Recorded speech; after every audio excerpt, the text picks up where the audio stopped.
Now, in order to implement the symbol before function, we're just simply going to come over here and we're going to just say, we're going to make an if statement inside, and we're going to say, if the last element in the expression, just going to come over here, if the last element, and in order to capture the last element, we're just going to simply say expression.length -1. This is how you get the last item. If the last item was a symbol, and first we need to define our parameter, which is class name. And at the same time, the class name is also a symbol. And what you need to do is, first we need to properly implement the equal statement. I'm going to say if it's symbols, it's going to fix this. If it is also symbols, then what we need to do is, am I forgetting something? Okay, so if it is a symbol, and also it's not just a symbol, but equal, because equal is also a symbol. You don't want to have a situation like this, whereby you've implemented something like 2 plus, and then you want to put an equal sign immediately after that. Now, although this is a bit implementable in code, this is not how our standard calculator should operate. So we're just going to say if the class name that we're receiving is either a symbol or it's equals. I'm noticing that I did not pronounce equals here correctly, so I'm supposed to say equals, like that. Is it equal or is it equals? I believe it's equals, so it's fine. So let's just get rid of this over here. And so we're just going to say return true. And that's fine. I'm wondering if there's something that we're missing. We're missing an extra parentheses. And we're just going to return true. Else, return false. And I think we're done. So we're simply going to say in our expression array, if the last element or the last item was a symbol, and the item that you're receiving now is either a symbol or it's an equal sign, then what you need to simply do is to return true to state that indeed there are 2 consecutive symbols now. And what this is going to do is that it's going to, the implementation of this function is going to stop over here, So it's going to stop the implementation of the rest of this function. So it's going to be the same as the number before, but first let me fix this function. It's supposed to be main instead of male. Let me just get rid of this comment. We're going to do the same implementation with the number before function. With the number before function, what we simply want to do is that we want to make sure that numbers that are more than 10, that have more than 2 digits, more than 1 digit rather, are properly implemented. So we have this function over here that we have created. What it simply does is that it says if the expression is the last expression that you received, or the last item that you received was a number, and the next item that we're receiving or we're clicking is also a number or it's 0, what you're going to do is that you're going to go to the numbers array, and you're going to attach the last element of that number with new numbers to make a completely new number. And you're going to just push that number to your screen expression, and you're also going to put it, to your screen expression. So let me just give an example of this. So let's say, for example, you go to the calculator screen and you put 2, and then you say 2 plus, and you want to say 2 plus 22. What it does is that once you put the second 2, it goes back to you. Remember now, if it's 2 plus 2, your array, essentially, your numbers array is basically 2. So what it's going to do is that it's going to access this last element over here, and then it's going to take it and it's going to concatenate the 2 that you're inputting now, or that you're clicking, and it's going to make it 22, so that this becomes 22 like this. So that's why we implemented the numbers before function, in order to properly capture numbers that have more than 2 digits. And then now we come back, because we've now implemented the number before function, we come back to the calculate function as well. So the calculate function is a little bit tricky, but I want you to pay a little bit of attention to as to how it works. We're going to come over here at the very bottom, and I'm going to just say function, and we're going to say calculate. And inside of our function, we want to make sure that we're following BODMAS. We want to first start off with a division function. And then we're going to go to multiplication function. So we're going to just say multiply. And then let me just go up a bit. We're going to go to addition after that. I think before we do this, actually, let's just test our function, because we haven't really seen anything on the screen whether everything is implementing the way that we want it to work, or the way things are working the exact way that we want to work. So I think the first thing that we're actually going to do is that we're going to test that every time we click something, it's actually being printed in the screen.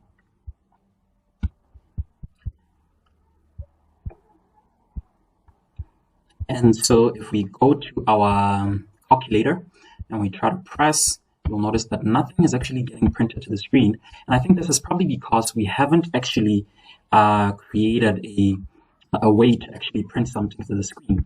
So we need to make sure that whatever we're printing to our screen is a simple. So we're going to create a second if statement over here.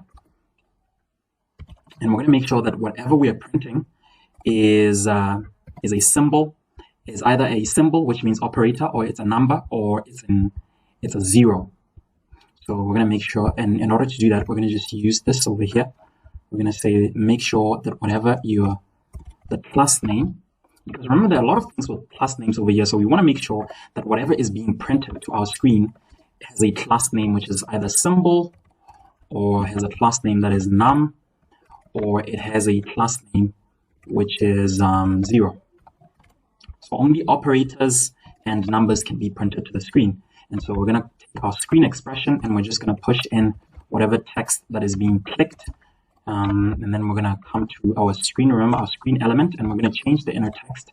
And we're going to say, we're going to convert our screen expression that we've just did into a string. This is how we do that. And ultimately, we're also going to create a function over here, which we're going to call stack up. So what stack up is simply going to do is that it's going to push our symbols and our numbers into their respective arrays. So if something is a symbol, you're going to push it into a symbols array. And if something is a number, then you're just going to push it into a numbers array. So I think we're going to call it stack up for lack of a better term. I'm sure you can find a better name to call it. So what it's simply going to do is just it's going to take the text that is being solicited from the element, and so we're just going to come to the very bottom and try to implement this function. It's a very simple function. Like I said, it just pushes whatever element that we get from there into their own respective arrays. So do remember that the reason why we have symbols and numbers or operators and numbers, why we have them with their own respective arrays, is because we actually want to make sure that we implement that bottommost principle that is a crucial element of mathematics or arithmetic evaluation. So we're going to say if something is a symbol, we're going to say, so if plus name is equals to symbol, then what I need you to do is that I need you to make sure that you say symbols.push and you push the text into that array. And then if something is is either a number or it's 0, so we're going to say something is a number or it's 0, then what you simply need to do is that you need to say number.push, numbers.push, and you're going to push the text that is inside that element. And what we also need to do is that we need to make sure that we are also pushing something into the expression array that we created. Remember, the expression array just indicates what type of element or is being pushed into those respective arrays. So here we're just going to say expression.push symbols, and we're going to come here and I'm going to say expression.push num. I think that's fine. Yeah, and then just like that, we've managed to implement our stack up function. But I think what we want to do is that if that thing is a number, let's just make sure that we're pushing numbers into the numbers array. We're not pushing a string, because like if we're going to say inner text of an element, then it's going to be a string. So we just need to change that string to a number so that we use it properly in our calculations. So I think that's good. So this part over here will handle the printing to us the screen whenever we press a number. So we just need to do that and go back to our browser and check if that actually works. So now if we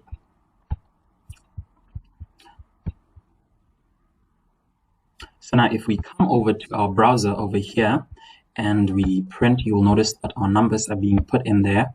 So that is fine. And they're being printed to the screen. But let's check if we were to put a consecutive operator or a symbol into that. You'll notice that it is outputting the symbol, and that is weird because it's not supposed to be allowing. Once we put an operation, it should not repeat any other operation immediately after that. So we need to fix that. I think we need to come back to our function, and I think the problem that we have is over here on our main function. We need to make sure that we are returning this. So every time there was a symbol before, and then you try to print in or you use another symbol, then it should not allow you to do that. So let's now go back to our browser, and then let's just say 8 minus, and then just try to add division immediately after that. And you can see that you're now being blocked from adding another symbol so that you could have two symbols consecutively. You're being blocked from doing that. So that is the functionality that we managed to achieve. But notice that if we put a number immediately after that, then that we can do. And even if you press equals, it's not even allowed for you to do that as well, because you cannot have a symbol and then immediately after that you can have another symbol. That is not allowed. So that is what we are preventing when we did this symbol before at the very top. All right, so now that we've done our main function complete and we managed to do the screen printing, we need to now implement this calculate function. We need to come to the very bottom. See, I had already did the function header over here. So notice that our calculator function is going to be simply evaluating our mathematical expression. Now this is where you can simply use the eval function, like over here, and just put your string over here. But that is honestly, that's the easy way out. I'm going to show you the much more intuitive way to do it, something that will probably enable you to understand JavaScript a little bit better than just like using or copying for the easy way out. So we're going to implement our botmas over here. First thing, we're going to have a division function, and then we're going to have a multiplication function, and then we're going to have an addition function over here. For some reason, if I write addition like this, it's popping out another function. And then lastly, we're going to have subtraction immediately after that. So what we want to do is that immediately after we're done calculating our arithmetic or evaluating our arithmetic expression, we want to make sure that everything starts at 0 now, because we finally have our results and everything needs to be at 0. That's what we're going to just make our screen expression is going to be empty. We're just going to reassign it to empty. Remember, using let has enabled us to actually, oh, look at that. I think we didn't spell that correctly. So we need to spell that correctly, yeah. So we reassign screen expression to empty, and then we also assign the expression to empty.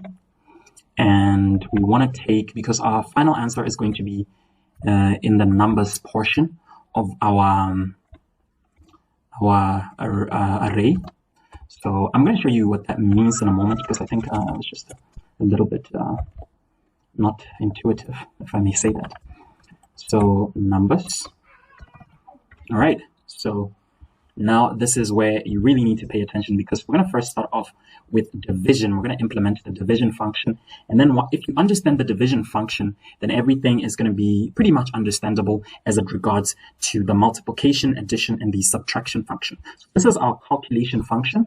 So in order to do this, we obviously need to implement those functions that we have just called above. Division, and then we have multiply, and then we have addition,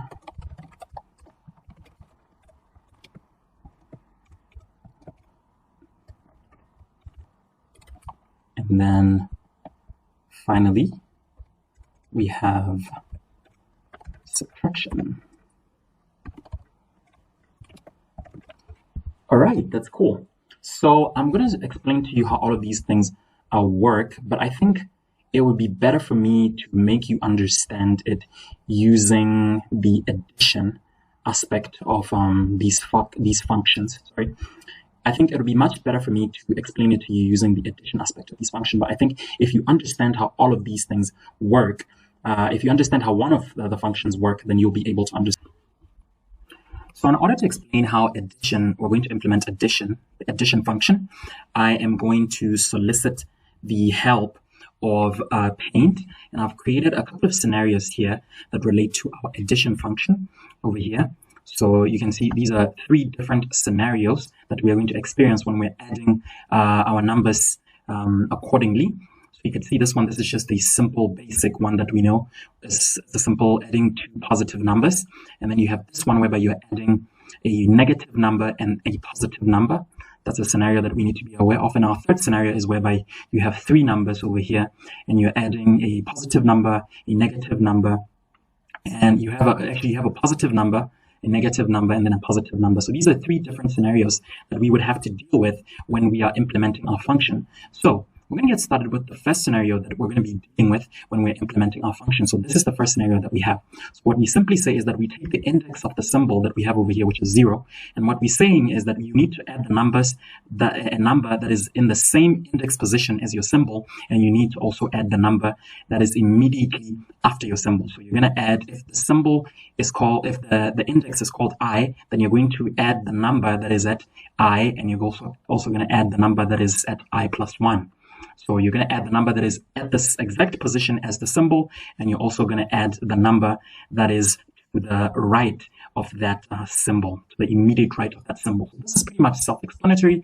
And then after you have that, you're simply going to take the result from that addition, and you're going to put it in your numbers array. But first of all, you're going to get rid of this one.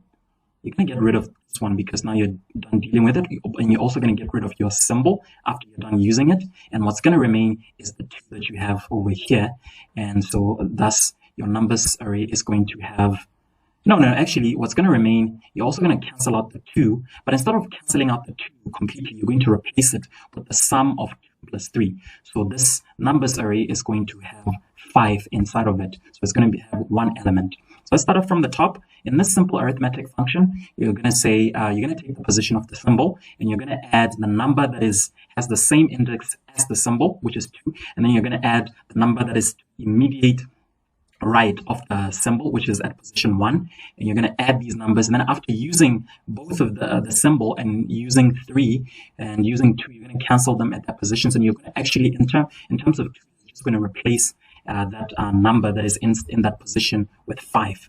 So that is a simplistic way to deal with it. And now we're going to go to our second scenario, whereby we have a negative number and a positive number. You will notice that this is a little bit different because we can't go to the immediate right of this position. We can't say I plus 1 because there is no number after the position of this additional symbol.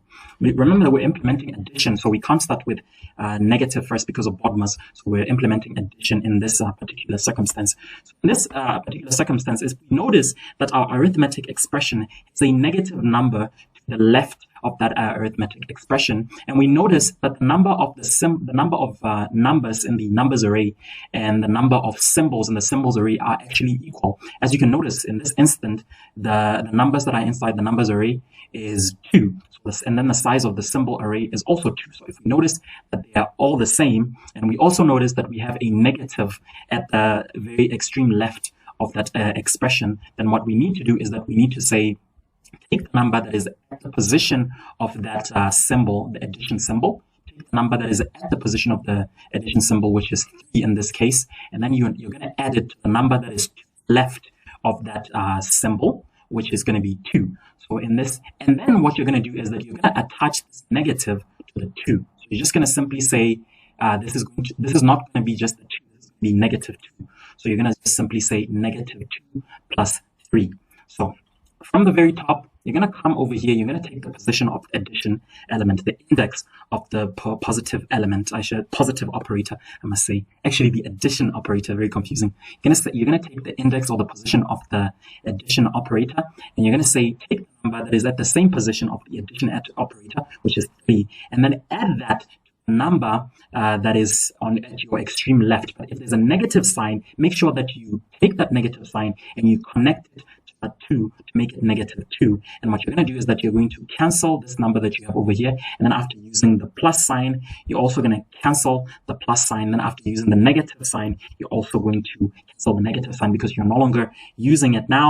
And then after you're done, you're going to replace this 2, the number that is at your extreme left, you're going to replace it with the resultant from that arithmetic summation or evaluation, which in our case is going to be 1. So and then now you're going to have a numbers array that has 1 and a symbol array that is left empty because we've managed to deal with that appropriately. So you'll notice that this is a little bit different from the one that we had implemented before, because in this case, the numbers were more than the symbols and we did not have a negative sign. And in this case, we had a negative sign over here. And we also had a situation whereby the numbers and the symbols were of equal length. And now we move on to the third scenario, whereby we have you have 3 digits over here, and then you have 3 numbers and then you have 2 symbols. So it's a little bit tricky because it's like a combination of what we just dealt with, of the 2 scenarios that we just dealt with. So this is a particular scenario that we need to pay special attention to because we have a negative sign over here, so we can't go back over here. We can't go back because we've already dealt with that. So we can't really go back. So it's a very different scenario, if I may say. So if you notice that the length of your numbers are more than the length of the symbols, then what you simply need to do is that you need to come over here and take the addition index, the position of your addition. You're going to come over here and take the position of your addition, and you're going to add the number that is at, first and foremost, this is a given that you need to take the number that has the same position as your addition operator, and then you need to add that number with the number that is at your extreme right, that is at your immediate right of the addition operator. But before you do that, notice that there's a negative here. So that means, obviously, you're going to have to attach the negative to 1. This one is a little bit different because instead of going backward, you're going a bit forward, because you notice that in this instant, there are more numbers than there are operators. So you need to go a bit to your right and add the number that is at the same position as the addition operator, and also add it to the number that is at your immediate right of the position of the addition operator. And also, because now there's a negative attached to this, then you need to attach, because there's a negative inside of this array, then you need to attach that negative to the 1. So you're going to have something like -1 plus 3. And then once you get that, you're going to cancel out this 3 because you've used it now. And you're also going to cancel out the positive. No, but I believe in this instant, you're not going to cancel out the positive. You're going to actually cancel out the negative, because we're going to still use the positive, because remember, we have 4 over here. So we can't cancel out the positive. So in this instance, you're going to replace the 1. You're going to replace it with a number, which in this case is going to be the sum of -1 plus 3, which is going to be 2. So now you have, I think I should use. So now you have 2, 4 and 2 in an array with an addition. So now you have 4 and 2. And then if it's like this, that means it is similar to the same scenario that we had previously, and it's going to do the necessary thing. So you'll notice that this, in this instant, is a little bit different. I'm going to start it just from the top so that you can just sort of get the hang of what we're saying, right? So the first thing that you need to do is that you need to capture the position of your, let me just get the right color. You're going to capture the position of your addition operator, and then you're going to say, okay, after capturing that position, you need to take the number that is at the same position as the addition operator. And then after you're done, you're going to take the number that is on your immediate right. And if you notice that there is a negative sign at the left of your symbol, your addition symbol, then you need to take that negative number and you need to attach it to your 1, so that this ends up becoming -1 plus 3. So if this becomes -1 plus 3, then you're gonna add -1 plus 3, and it's gonna give you 2. So after you're done doing that, you come to the cancellation. So the cancellation is a little bit different than what we had previously, because we're going to cancel out the 3 because we're done using it. So now we no longer have an element at position 3. We use a different color. We're going to cancel out the 3 because we're done using it. We no longer have an element at position 3. And then after we're done doing that, we cancel out the negative because we've just used it. We cancel out the negative sign. So now we no longer have a number.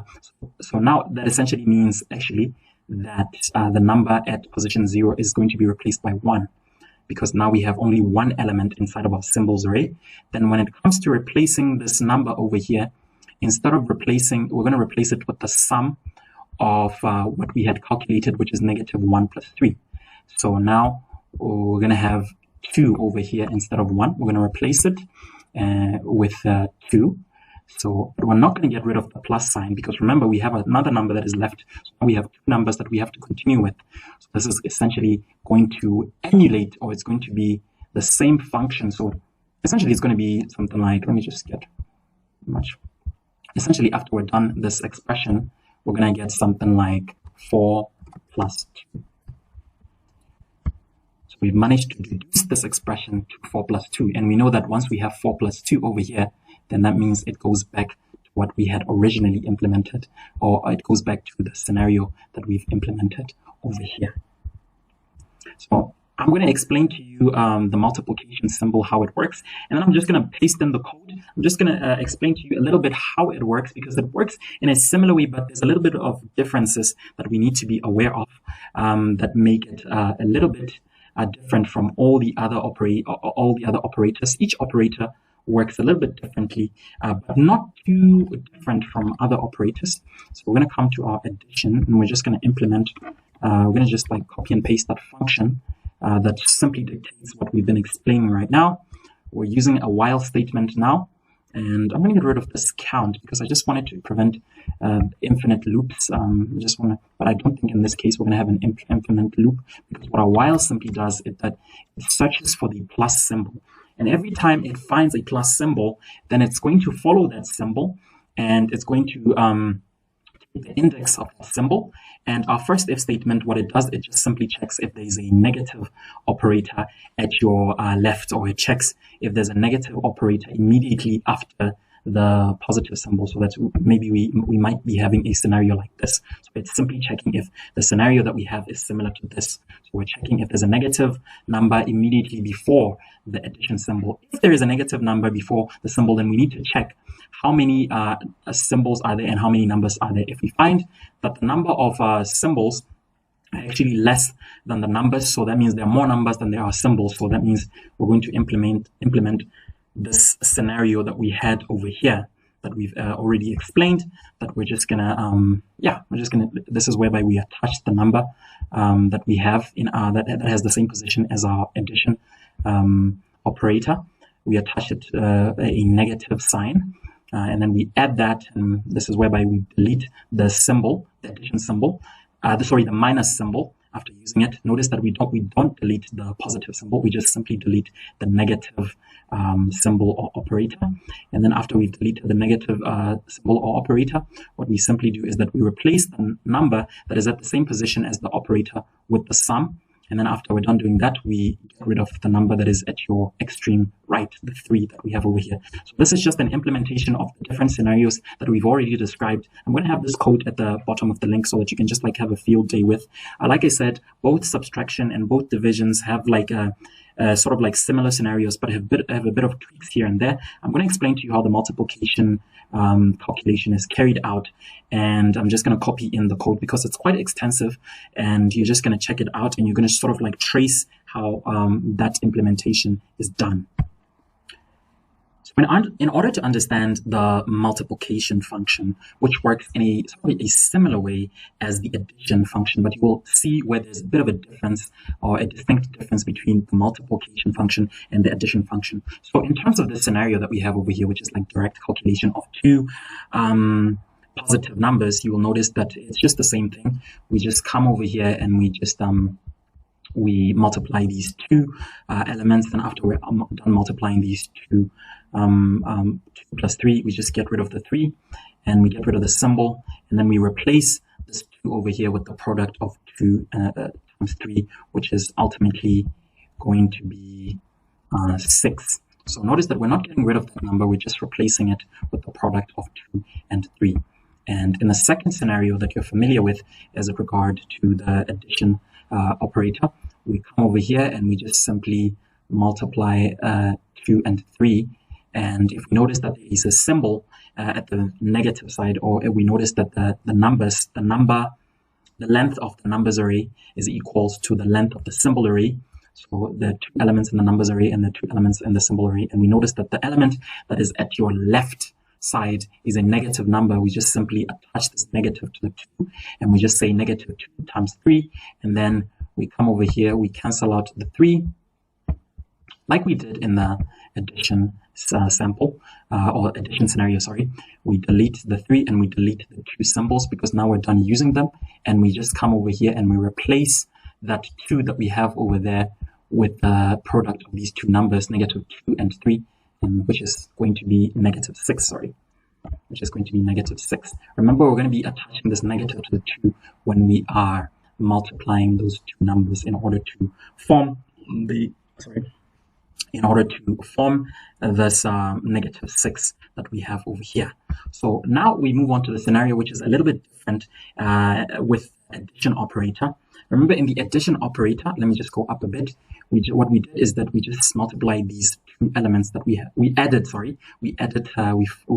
found the sum of these 2 elements that we have over here, which is like 1 and 3, but we attach the negative sign to the 1, and then after we're done doing that, which is going to be negative 1 plus 3, and after we're done doing that, we cancel out the 3, we leave the addition symbol, and we get rid of the negative symbol, and we replace this number over here that has the same position as our symbol. We replace that number with the sum of negative 1 and 3.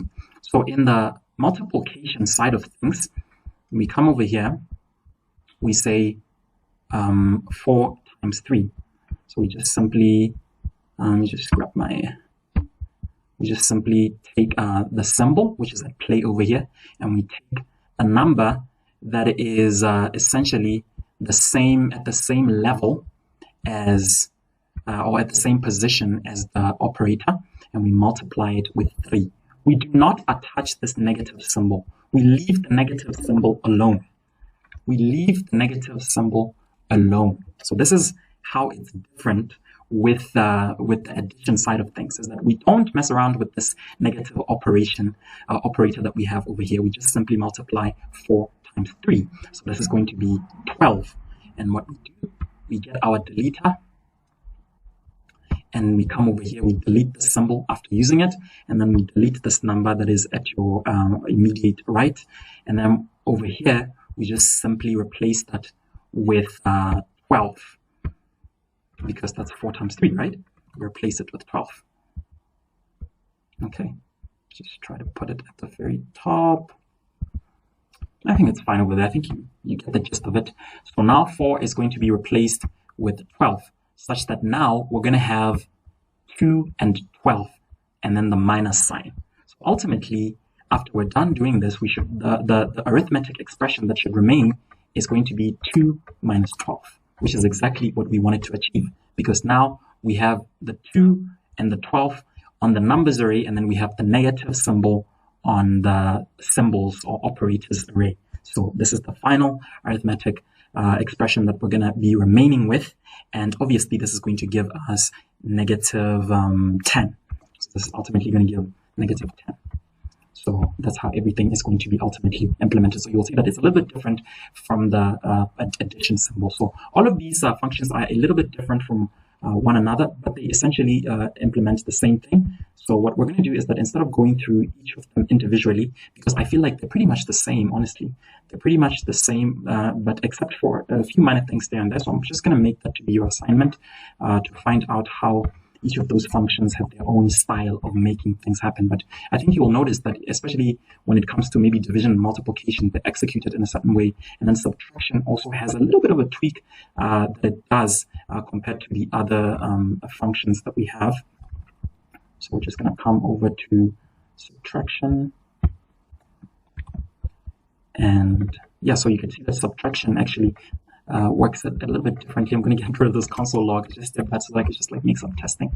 So subtraction works a little bit differently from the others. So I'm just going to make that your assignment. You can just look at the code for yourself and just see how everything was implemented. And then we're just going to take the multiplication function. All right. And then just like that, We've implemented both of our functions, and I think our calculator should be complete after this, because we've done our additions, we've done our division, multiplication, and we've done everything correctly. So now what we're left with is that we're left with a bit of testing to see how everything was implemented. So let's just go back to our browser and just see how everything works. So if we were to like make something like 5 times 2 minus 3 plus 4, so what we should get from here is 5. This is a little bit, so 5 times 2 is 10. So it's going to be 10 minus 3 plus 4. Minus 3 plus 4 is 1. So you're ultimately going to have 11. So this should give us 11. That was a little bit of a arithmetic to figure out, but let's see if it gives us 11. Ooh, something has happened. Let's go to the console and try to see what could be the problem. More tools, developer tools, and then just go to the console. Okay, count is not defined, so that it is in 193 of our project. Okay, we must get rid of the count, but you can see that we got 11, so this calculated properly, except for the error that we have at line 193. Everything seems to have calculated properly, so we're just going to get rid of the count. Please note that I had implemented the counts just to make sure that when I was first doing this, I was trying to avoid infinite loops, because you're never sure when you're using the while loop. You know, I try as much as possible to avoid the usage of the while loop. But if in a situation like this, I felt that it was necessary to use the while loop, I barely use the while loop, and I would advise any developer to avoid the usage of the while loop unless otherwise necessary. I'm sure there are many different ways of implementing this functions without using the while loop, but in this case, I just found the while loop to be a little bit more convenient than using the for loop or anything else to iterate through these elements. Okay. So yeah, so that's just about it. This is our calculator app. This video took a little bit longer than I had anticipated or had expected. But honestly, I hope that you learned something. I hope that you picked up on something. There's an easier way to implement this, but I didn't want to get it to a level of difficulty, like using like regex or regex expressions or something like that. I didn't want to make it complicated. I wanted to make it a little bit basic so that you could be able to understand how to implement this properly. That is why you could see that even on my additions, multiplication, and subtraction, there's a bit of like repeated code. And normally as a developer, you should try as much as possible to repeat your code. Like you can see, like sometimes this is pretty much the same. And if you see that you're repeating a lot of code in your code, then just know that there's actually a better way to do that, to make your code a little bit much more cleaner and much more efficient. But I just wanted to do those functions individually so that you could see how each of them work. So that could probably be your assignment. You can just like take up your and try to figure out how to actually implement these functions in a much more cleaner way than I've done here. So yeah, thank you so much for watching. And please make sure that you subscribe to this channel. Please make sure that you subscribe and make sure that you like this video. I'm sure many of you probably have a bit of questions here and there about this application. Please leave those comments in the comment section. And yeah, I will see you next time on Coding.